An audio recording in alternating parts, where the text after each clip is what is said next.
Bonjour à tous, je suis avec Madame Marie-Louise Risser, née Beaugrand, bonjour. Bonjour. Donc nous allons parler de votre vie à travers ce reportage. Avant, je tenais à vous remercier, car c'est pas toujours facile de parler de cette période de l'histoire. Donc vous avez été déportée en Pologne, c'était en quelle année? Le 20 mai 43. Donc, vous avez quel âge à ce moment? 7 ans. 7 ans et le même jour, 7 ans. Donc, pour votre anniversaire, mon anniversaire, une déportation. Voilà, oui, c'est ça. Et pourquoi les gens étaient déportés? Parce que on ne travaillait pas avec les Allemands. Donc on était patriotiques résistants. Donc les gens qui ne travaillaient pas avec eux étaient déportés ou expulsés. Donc voilà, on était déportés. La Gestapo est venue nous chercher. On était une vingtaine de familles d'Algrange qui étaient donc déportées dans les camps de... D'Algrange et de tout le secteur, donc toute la vallée de la d'Algrange a été une vingtaine de familles dans les bus, et après ils ont ramassé Srémange, Clutange-Moins, Thionville. Donc on était parce que votre père a été déporté avant. Mon papa a été déporté 6 semaines avant nous, mais on ne savait pas où. Ils les ont pris à l'usine. Donc ils sont venus à l'usine chercher les jeunes, et mon papa, monsieur marié, quoi. Vous vous rappelez encore de ce moment? C'est une journée où il est jamais rentré à la maison, en fait. Alors. Il est jamais rentré, on l'attendait après le travail. Ça, je me rappelle que maman nous disait toujours, papa est pas rentré, mais personne nous a dit qu'est-ce qui s'est passé. Jusqu'à quand on a été déportés, nous, on nous a dit que les hommes ont été pris à l'usine. Donc 6 semaines après, qui ont été déportés, mais on se doutait un petit peu qu'ils ont été pris parce que mais ça se disait pas dans le temps. Vous savez, on avait peur de demander quelque chose. Voilà. Alors ils ont été pris donc là et emmenés dans les camps d'Allemagne pour le travail. Donc eux, ils ont travaillé en Allemagne. Et puis il était rentré après la guerre. Donc il y est resté tout le temps de la guerre. Alors, ouais. Toute la guerre. Ils étaient même à un moment donné dans la ville où ils ont lancé le soufre. Donc ils pouvaient même pas sortir de la cave parce que dès que vous faisiez un pas dehors, les gens ils brûlaient.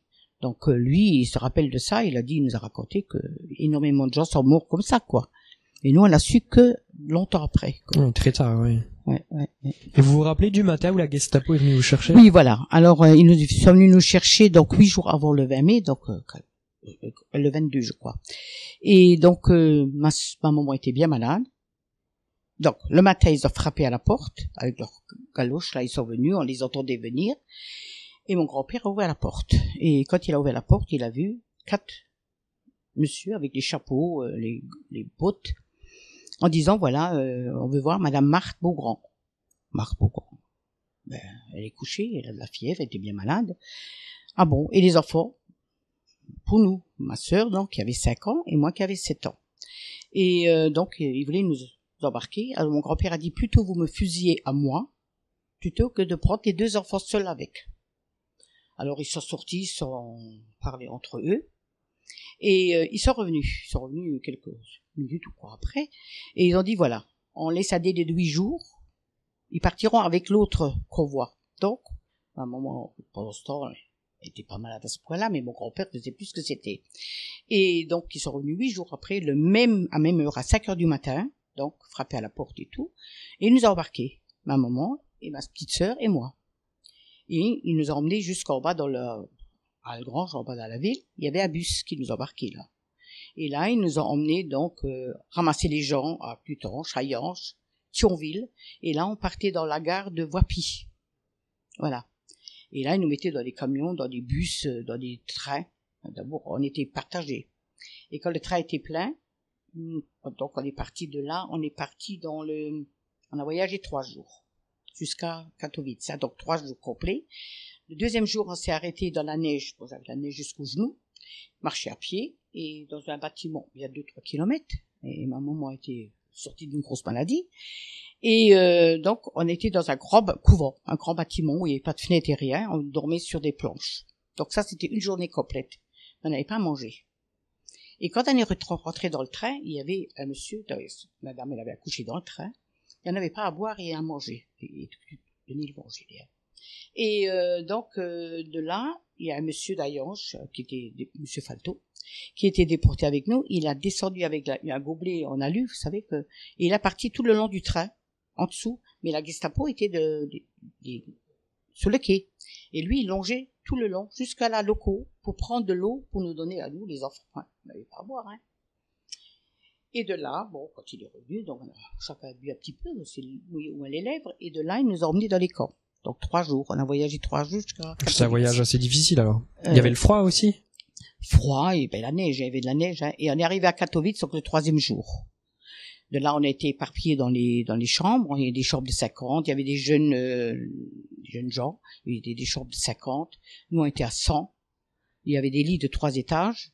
Donc justement, Monsieur Falto d'Ayorge, lui, il a dit on peut pas mettre les femmes au-dessus. Donc lui, il couchait au-dessus et il éparpillait un peu la chambre. Lui, c'était un peu notre protecteur parce que c'est vraiment le gars qui s'occupait de nous parce que autrement, le moment, c'était pratiquement que des femmes, hein, parce que les hommes partaient dans les camps de travail. Hein. Et donc de là, on était dans les camps. Ma maman était travailler dans la cuisine. Encore heureux, de temps en temps on recevait un petit peu plus que les autres, un petit peu de lait, parce sûr qu'elle était malade, et puis parce qu'elle avait perdu tous les dents, elle avait plus rien. Alors on était un peu plus gâtés que ce qu'elle pouvait sortir en cachette, mais toujours en cachette, hein, parce que si elle était attrapée, c'était voilà. Donc ça c'était les jours de camp. Donc le matin, maman partait travailler en cuisine. Nous, bien que mal, des fois ils sont venus nous chercher. Pas ma sœur, elle était plus trop jeune. Mais moi, j'étais déjà avec eux. On travaillait un petit peu, on balayait, on devait nettoyer les chambres. Là, à 7 ans, vous devez faire une journée de travail un peu comme pas dur. On peut pas dire du travail dur, mais il fallait qu'on travaille. Tout le monde travaille, il y a personne qui ne travaille pas, en fait. Voilà. Et pas à manger. C'était vraiment un manger, qui tenait pas, hein. C'était la soupe à l'eau, du pain noir avec du beurre rond. Je le dis honnêtement comme je le pense parce que c'était vraiment, mais bon. Nous, on avait un peu de chance en cours avec maman, quoi. Non, mais c'était pas beaucoup de nourriture. Mais c'était pas le manger que, voilà. Ça a dû être difficile pour vous de partir d'ici, d'Algrange pour arriver là-haut. Oui, nous, on était encore jeunes. Bon, on prenait ça. Oui, mais à la longue, quand même, on voyait quand même que c'était une vie, Sur place, vous l'avez vécu comment, vous, après, là? Sur place, on était quand même surveillés, pas mal surveillés. Bon. Ils étaient pas tout le temps derrière nous avec, la mitraillette, non.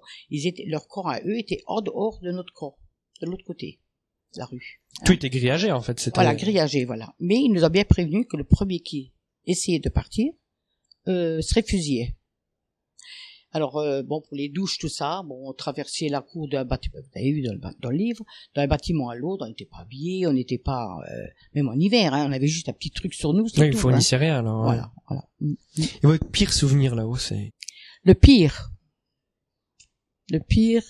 c'est de pas savoir comment que ça va se terminer. Et comment que va être la suite? On savait pas les nouvelles de papa.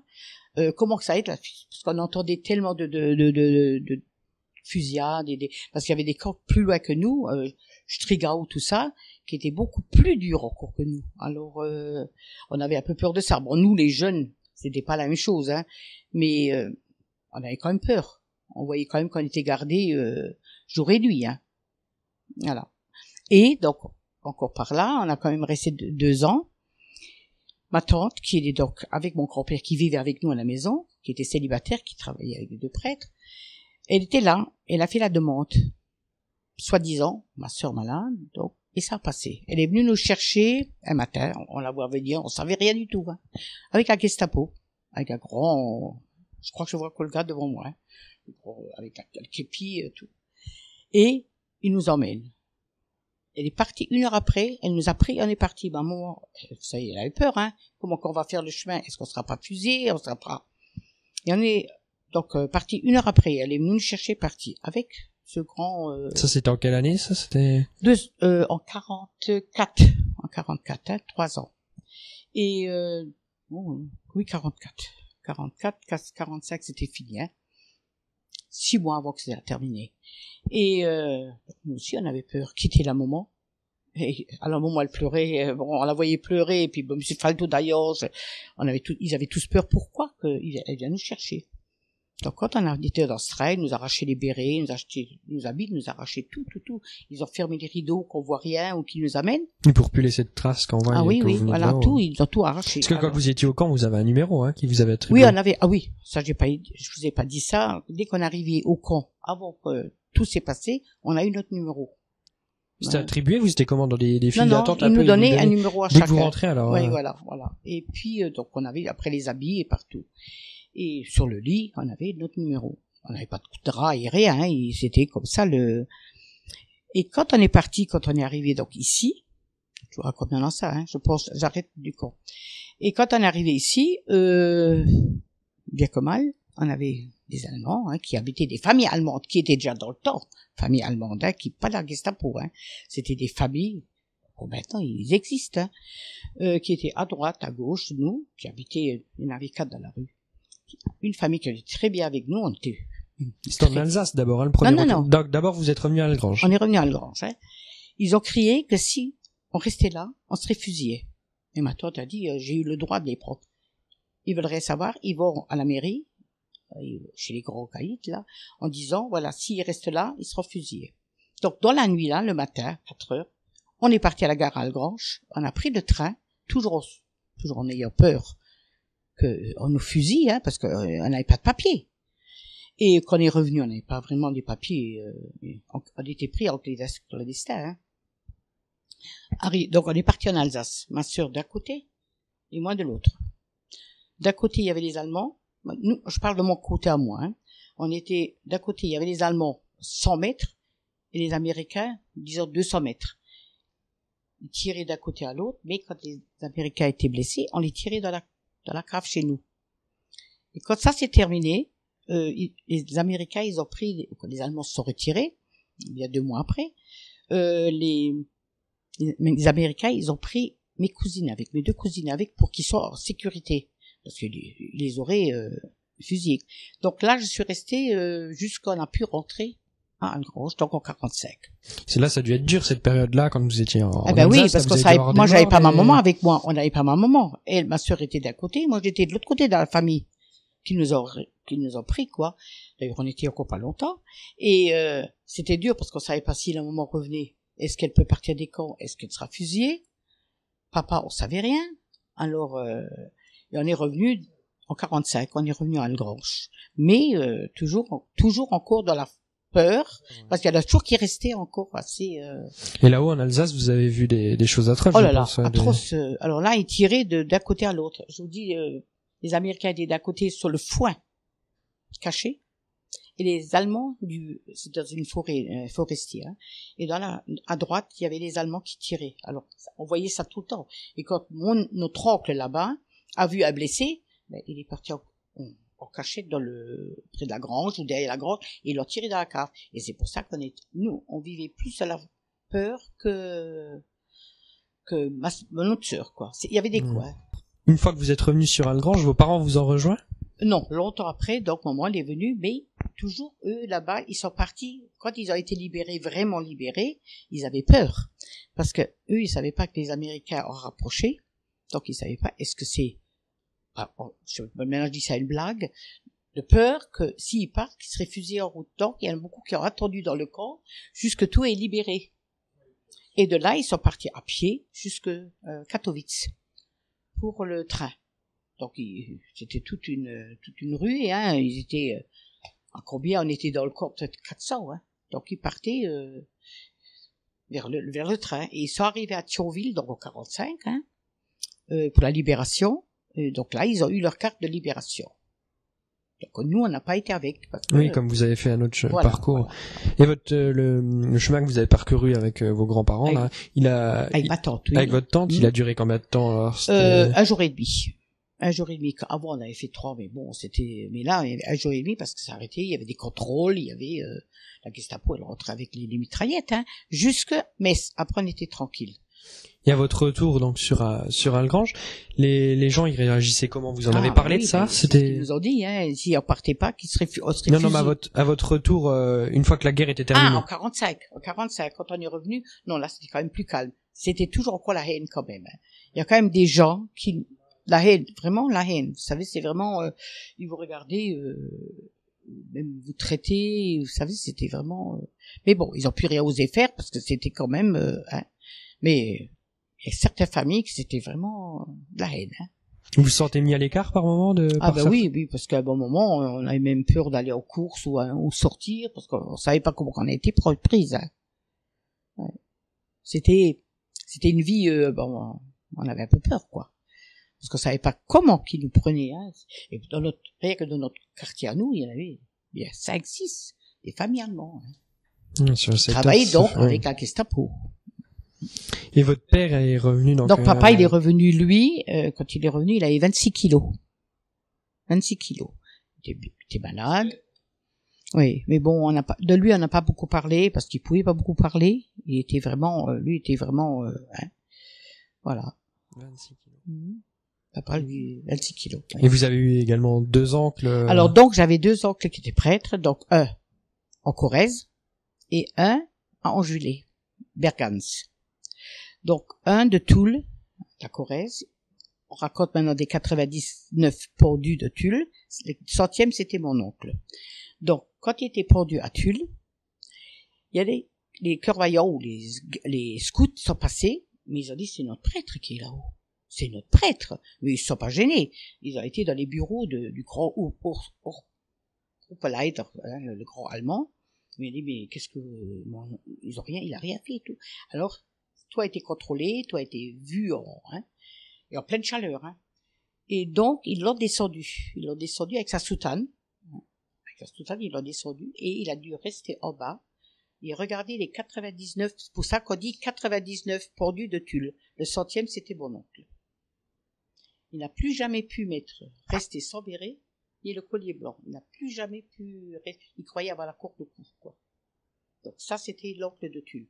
Après, il y avait son frère, donc, ça c'était l'aîné. Son frère qui était curé à Anjulé, lui était attaché. Donc, il était prêtre d'abord à Trémery, à Ile, et c'est là qu'il a été pris le matin. Il était à l'hôtel, et les Allemands sont rentrés. Donc, encore une fois, le gros chapeau, les guêtres, ils étaient à 6.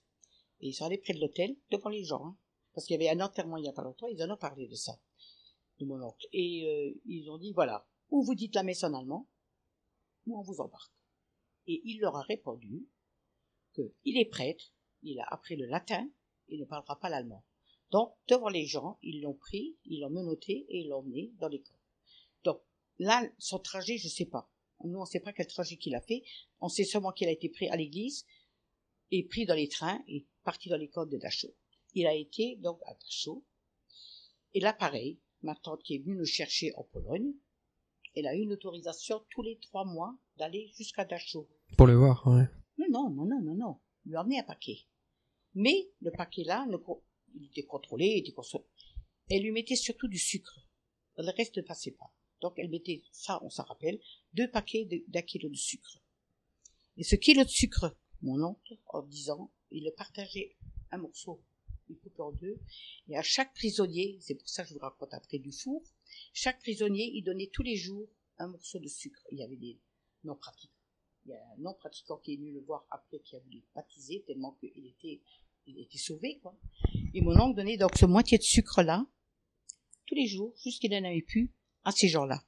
Il était nu, avec des femmes et des hommes, un prêtre, complètement nu dans un wagon de bestiaux, jusqu'à Dachau. Ça, je voulais te dire. Et quand il était à Dachau, donc 32 fois dans le four crématoire, parce qu'il n'a pas dénoncé des gens. Il n'a pas dénoncé, il voulait savoir des noms, des trucs. Il n'a pas dénoncé.